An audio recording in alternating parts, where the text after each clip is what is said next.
Hi, this is Matt. Okay, this is not one of my travel journals. This is just kind of a blog because I felt like doing a blog. I'm in the middle of cleaning my room. Actually, I'm almost done with it. I gotta do the laundry.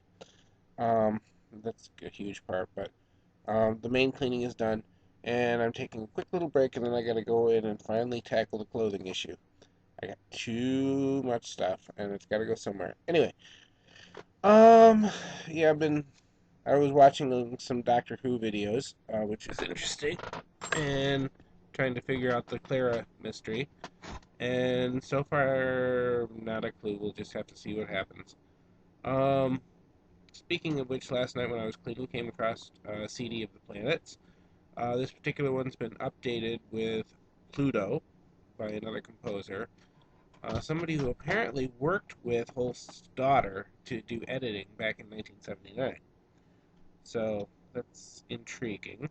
And he wrote the liner notes on the CD. As a matter of fact, this is the CD right here, and you probably cannot see it very well on here, but this is a recording by the Royal Scottish National Orchestra under David Lloyd Jones, and the singer is Claire Rudder, and the guy who wrote Pluto is Colin Matthews.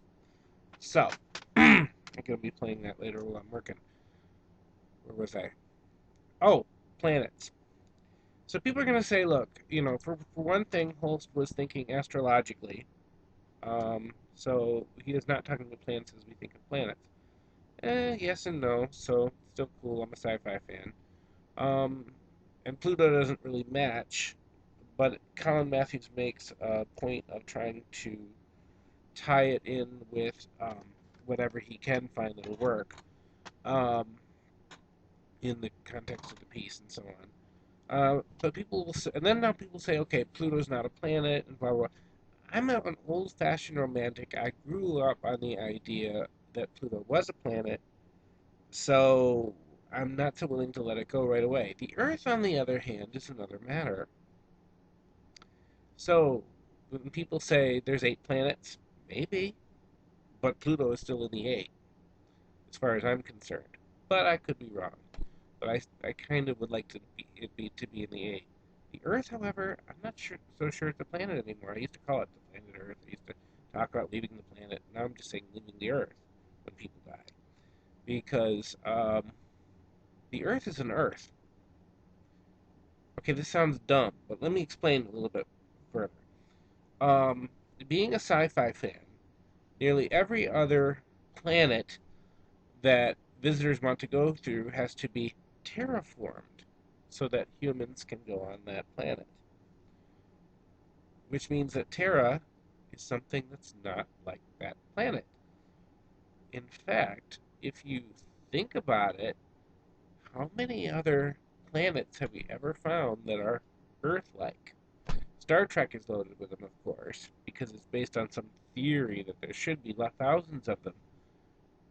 And yeah, Hubble can find an awful lot of stuff. But as far as I know, and I could be wrong, but as far as I know, I don't think we have yet found a planet that does not need to be terraformed.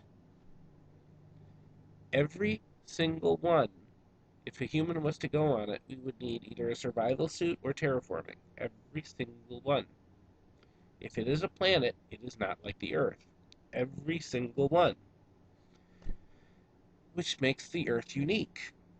Okay, you're thinking this vast universe, why would God only make one planet that's like this? Because he's God and he can. Basically. And he did. We've got take for example a computer, okay? Computers up until recently tended to be huge, and yet the whole vastness of the computer was nothing compared to the CPU. And the CPU is tiny, tiny, tiny, dinky. People have put up photographs of coins that are larger than CPUs. I mean, seriously. Um, and yet, that's just one tiny aspect, and the whole rest of the computer is nothing but support for that CPU.